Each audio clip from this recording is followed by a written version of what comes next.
As a Black woman, I am deeply concerned about the growing trend of book bans in our country. Book bans are a form of censorship that disproportionately affects Black people and other marginalized communities. They suppress our speech and freedoms, and they deny us the opportunity to learn about our own history and culture. In the past 10 years, there has been a dramatic increase in the number of book bans across the United States.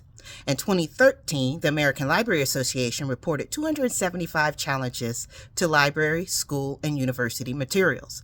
By 2021, that number had more than doubled to 729. Many of the books that are being challenged and banned deal with issues of race, racism, and social justice.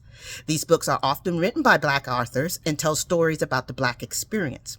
For example, in 2020, the book Between the World and Me by Ta-Nehisi Coates was challenged or banned in over 150 school districts across the country. Book bans are harmful because they prevent people from accessing information and ideas.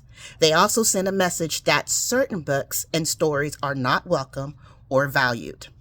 This is especially harmful for Black children who need to see themselves and their experiences reflected in the books that they read. Book bans are also a form of censorship. They are an attempt to silence our voice and to control what we can learn and think. This is unacceptable in a democracy. Here are some specific examples of how book bans have suppressed the speech and freedoms of Black people in the last 10 years.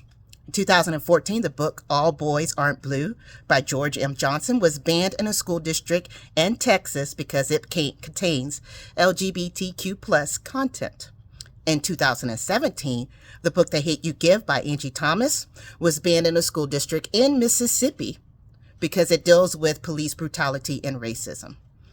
In 2019, the book Stamped Racism, Anti-Racism, and You by Ibram X. Kendi was banned in a school district in Tennessee because it discusses the history of racism in the United States. In 2020, the book The Autobiography of Malcolm X by Malcolm X and Alex Haley was banned in a school district in Georgia because of its profanity and violence. These are just a few examples of the many ways in which book bans are suppressing the speech and freedoms of Black people. We must stand up against book bans and defend our right to read and learn. Here are some things that you can do to fight book bans. Contact your elected officials and let them know that you oppose book bans. Support organizations that are fighting against censorship and book bans, such as the American Library Association and the National Coalition Against Censorship. Donate to libraries and schools to help them purchase books that are being challenged or banned.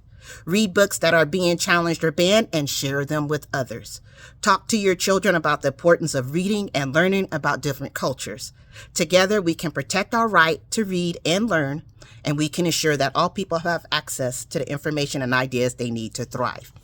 Ladies and gents, that was written by Bard. I took the prompt, I said, create a speech or article on book bans from a Black woman's perspective, okay, and include examples, specific examples from the last 10 years.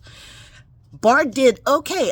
You know what? I'm more impressed with what Bard did than what ChatGPT, OpenAI did on a paper of Black history. So I am proud. It spoke to real truths, because I can tell you for one thing, I have personal experience with The Hate You Give and how powers of authority have used that, their said power, to ban, to suppress my voice.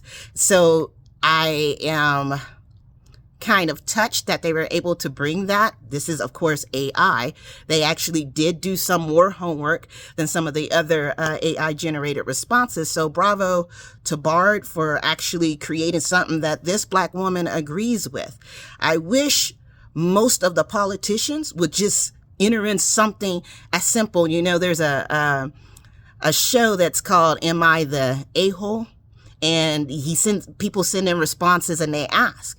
I wish sometimes politicians would take that same approach and say, is this law suppressing someone's voice? Or is this bill suppressing someone's voice? Because if it is, maybe I shouldn't try to pass this for the entire state. See, that's what's going on right now. People are abusing their power to silence the voices of folks that they don't agree with. And you know what? Last I checked, this is America. This is a democracy. And we don't do that here.